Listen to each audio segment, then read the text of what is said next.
On today's episode, we're talking about the festive flare-up. Welcome to the podcast helping you overcome your proximal hamstring tendinopathy. This podcast is designed to help you understand this condition, learn the most effective evidence-based treatments, and of course, bust the widespread misconceptions.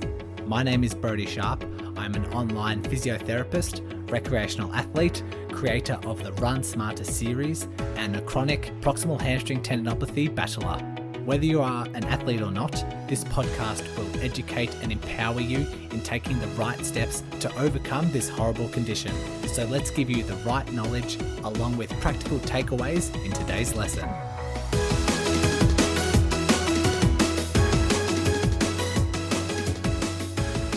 Welcome back. Happy New Year. Thanks for joining me. I have decided to schedule this episode. I was going to discuss another topic, but I have been seeing so many clients and just people with PHT reaching out, people with other running related injuries reaching out because this time of year, people are experiencing flare-ups, whether they can think of a reason why or they can't think of a reason why. For a lot of you, there's just a random sort of flare up, and I've been jumping on, for those who aren't familiar, so I'm an online physio, and the vast majority, about 70% at the moment of my clients are PHT clients, and a lot of them are jumping onto calls and saying, yep, I've had this flare up, I'm not sure why, not sure what it is, but what can we do? And I've just been having the same conversation like for the last 5 or so days just with all of my clients, and thought I'd do a podcast episode on it. So it's kind of like a bit of a public service announcement, but also a good time to sort of recognize why some flare-ups can happen. We're talking around pain sensitivity, because sometimes if it doesn't make sense, if it doesn't make mechanical sense, there can be other influences that can cause a flare-up. What do I mean when I say mechanical sense? So from a physio perspective, it's like a load dependent response. So if you say, okay, I increased my running from 20 minutes to 30 minutes and then I had a flare up. Well, that makes mechanical sense because you've tried to increase your load. If you've gone from doing your deadlifts and you've progressed your deadlifts and you're a bit sore afterwards, it makes mechanical sense because there's that relationship between load and an increase in symptoms. But sometimes it doesn't happen. Sometimes you can continue everything that you can, and for whatever reason, you're like, okay, my sitting has been exactly the same, my deadlifts exactly the same, my running hasn't progressed whatsoever. Just for whatever reason, today I have increased pain. And so that's when we sort of draw away from the load, the mechanical load side of things, and think, okay, are there other influences that change pain sensitivity? So the nervous system is responsible for delivering the pain. What influences are there that can increase that sensitivity? Because if that becomes more sensitive than usual, if your nervous system is a bit more wound up, if it's a little bit more sensitive, then yes, you can have you can experience a flare up without anything happening. So, purely by coincidence, I have chose 5 topics around the festive season that can increase your pain sensitivity, and all start with S. So I think that just helps create a little bit more engagement. Well, I came up with mainly 4 that increase pain sensitivity, but the 5th one I put, which I'll talk about now, is sitting. That's a mechanical load response, but in the festive season, there's a lot more sitting. You're traveling to see family. A lot of people are on flights. A lot of people are on car rides. But even just sitting down for a Christmas dinner, even just, socializing a little bit more, just a little bit more sitting. So that is definitely a component that is mechanical that we need to factor in. So it might not be your running, might not be your deadlifts, they can stay the same, but unbeknownst to you, unless you keep track of it, you could be sitting for 45 minutes to 60 minutes more per day And unless you're tracking these things, you might not realize, and all of a sudden, your tendons are a little bit more sore. So I thought I'd address that, but these others we have on here do increase the pain sensitivity side of things. And like I say, they all start with S. Let's get into stress. Stress is a very prominent part of the festive season, whether we like it or not. Some people are affected by stress more than others. Me on one side don't get stressed too much. My girlfriend gets quite stressed, but it doesn't necessarily need to be negative stress. It can be like just a bit overwhelmed. It can be just knowing that you have a lot on your calendar. You might not be negatively influenced or like have anxiety driven thoughts about a social gathering, but your heart rate might be up a little bit, just a lot going on. When there's a lot going on, sometimes our cortisol increases, sometimes our noradrenaline increases, and that influences pain sensitivity. So let me break this down a little bit, because some of you might not be listening during the festive season. Some people might be listening to this mid-year and have not much going on, but it's still an important component to grasp, because even when you're injured, it can be very, very stressful. This condition, PHT, can influence a lot of people's lives in other domains other than their athletic endeavors. Some people really stress about going out to have dinner with someone, or sit down at a movie, or socialize and feel embarrassed that they have to stand up all the time. So that stress can impact the recovery process. So what happens is, when you are stressed, your body releases certain hormones and certain chemicals. The chief among them are cortisol and noradrenaline. What these two things do are increase your heart rate, increase your blood pressure, increase they prime you for action. Because when you're stressed, your body kind of has this fight or flight response. If you're familiar with this, it's, back to evolutionary times. You want stress. You want, like when you're in a stressful situation, you want to be able to run from danger. You want to spring into action as soon as you're able to do so, and not have this long weighted warm up, build up to then sprint. And so what the body does, puts it in a stressful situation, saying, we might be in a bit of danger. We may not, but we need to be prepared in case something does jump out at us, danger does emerge, and we just sprint away. And so that evolutionary trait carries over into day-to-day circumstances. When you are stressed, you're worried, you're visualizing or catastrophizing things that could happen, and all of a sudden your heart rate starts increasing, your blood pressure starts increasing, your breath rate starts increasing. You're priming yourself for action, even though you're not really wanting to do that, but it's an innate kind of automatic response, but does influence the sensitivity side of things. So your nervous system just gets primed and it's ready to go. And if that happens over a long period of time, the sensitivity of those nerves can be heightened. And so if you do have pain, that can trigger that response. So in a similar vein, emotions, thoughts, feelings, all those sorts of things can increase pain sensitivity as well. I've done earlier episodes on chronic pain and how it can impact people's recovery, just because those negative emotions, thoughts, feelings, negative mindsets, states that you put yourself in, kind of has this really unhelpful loop of, if you're in pain, you're miserable. You constantly think about, like, am I always going to have this? Am I always going to have to stand up during work? And that sort of perpetuates more of a catastrophizing momentum. And then because you're catastrophizing and these thoughts are coming in, that triggers more pain, and then you get more worried and more anxious. And so, perpetuates this cycle. And that has the ability to heighten that sensitivity. And so put yourself in a stressful situation, the festive season, got a lot of things on, got a lot of presents to buy, got a lot of family things, gatherings socially. A lot is happening. You need to cook, you need to clean, you need to prepare. And then that emotional side, the psychological side, can increase pain sensitivity. So we had sitting, we had stress. Third one I have down is sugar. So now we're talking about the diet side of things, and I know I've done diet episodes in the past.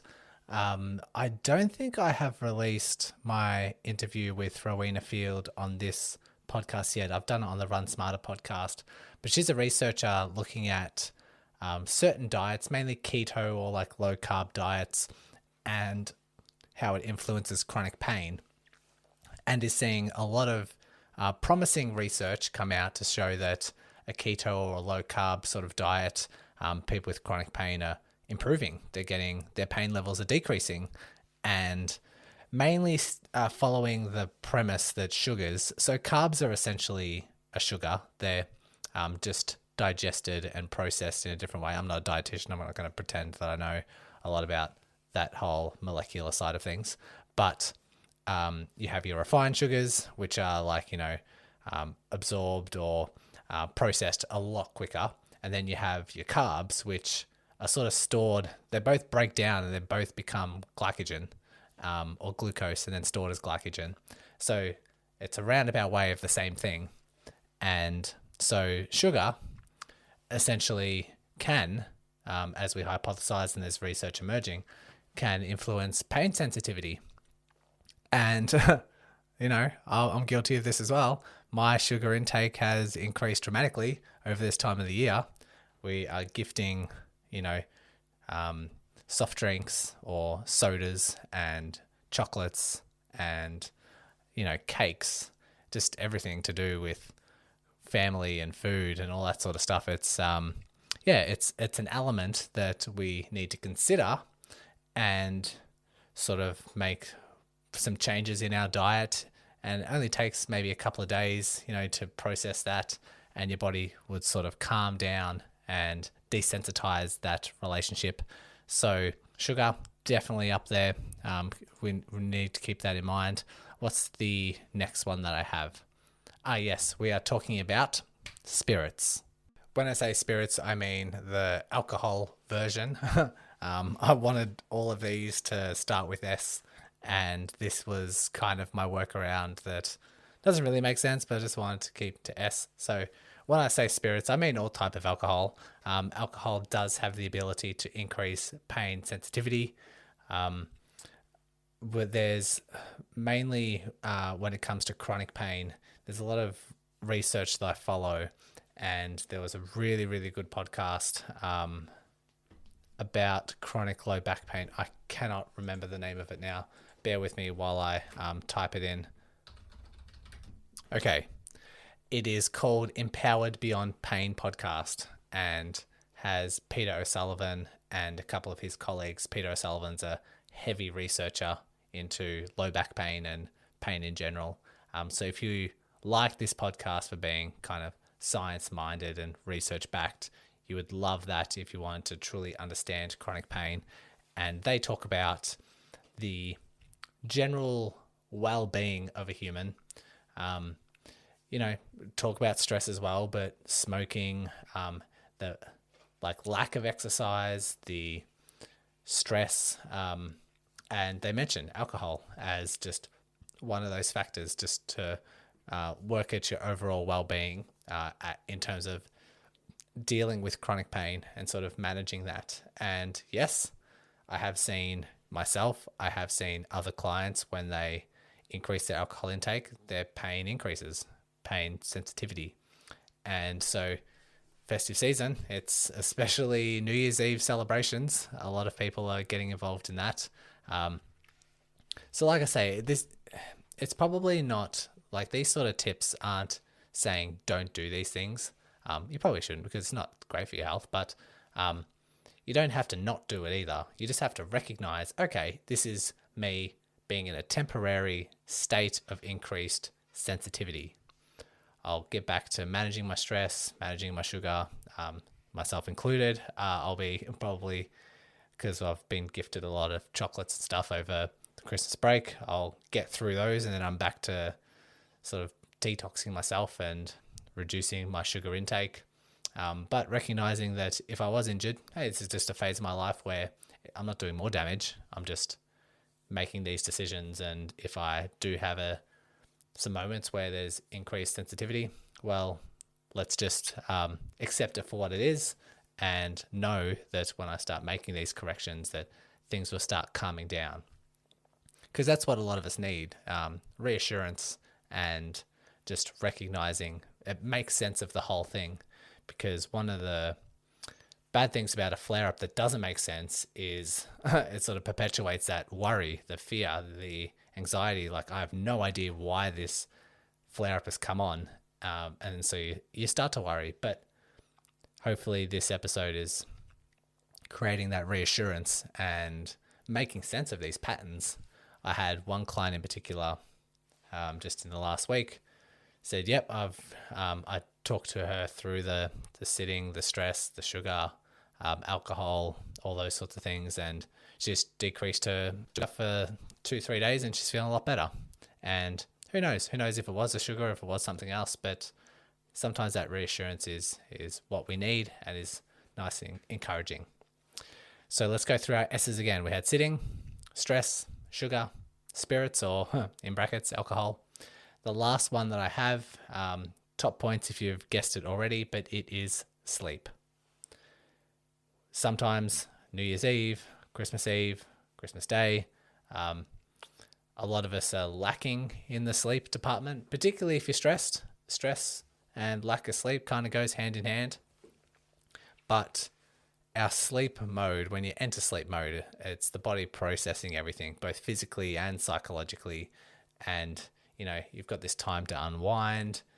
Your heart rate goes down. Your parasympathetic nervous system sort of kicks into gear. You sort of just unwind and have time to process everything. And in that process, your nervous system settles itself down.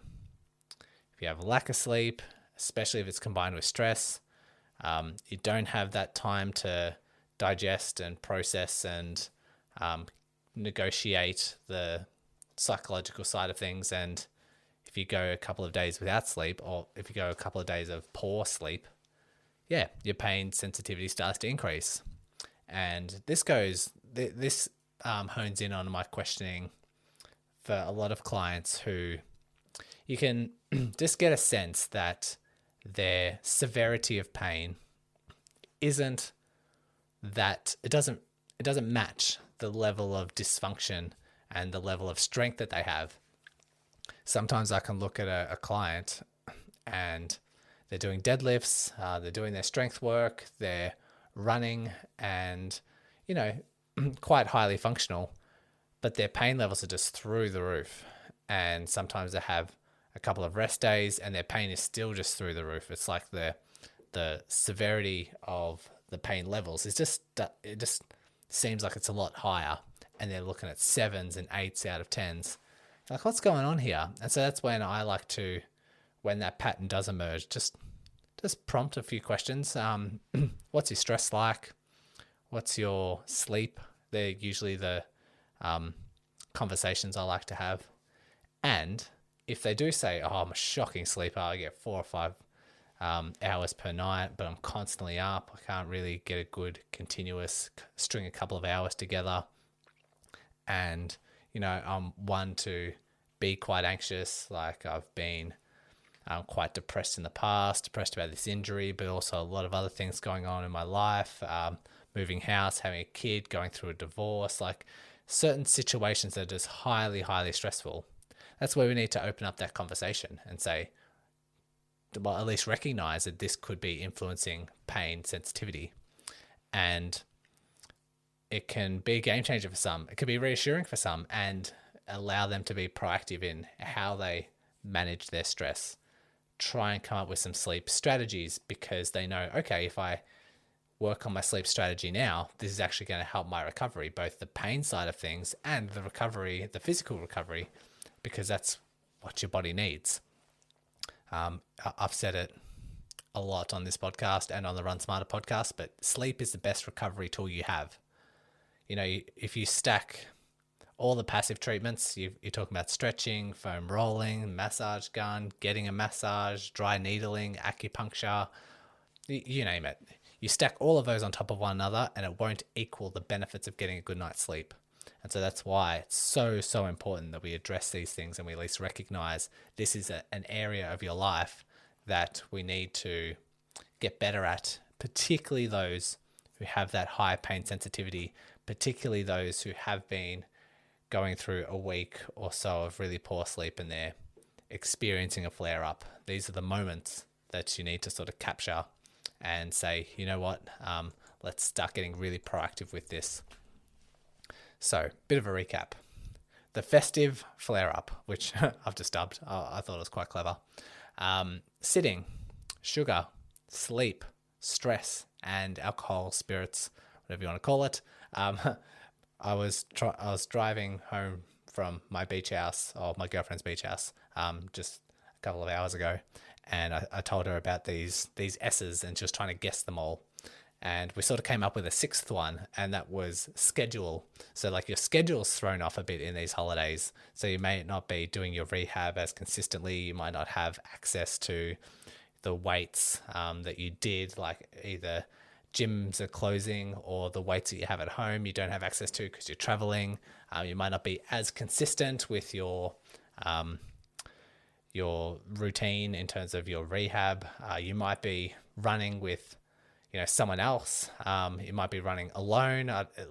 Schedules are just thrown off this time of year, which could lead to you having less control of the mechanical side of things. So I guess if we were to put a sixth in there, with my girlfriend and I combining our brain power to come up with this content, we would say schedule. So keep that in mind as well. Just throwing in a sixth one there for you as a bit of bonus. So hopefully you enjoyed. I do have another success story in the pipes coming up in the next couple of weeks. I have something about strength training progressions, and I've got another one coming up from the Run Smarter podcast I'm bringing across to here. But good luck with your rehab. Hopefully this provides a lot of reassurance about this time of year. And if you're not listening to this around the festive season, at least recognize these factors when it comes to stressful scenarios and just moments of disruption throughout the year. So good luck with your rehab this week, and thanks for listening. Thanks once again for listening and taking control of your rehab. If you are a runner and love learning through the podcast format, then go ahead and check out the Run Smarter podcast, hosted by me. I'll include the link along with all the other links mentioned today in the show notes. So open up your device, click on the show description, and all the links will be there waiting for you. Congratulations on paving your way forward towards an empowering, pain-free future. And remember, knowledge is power.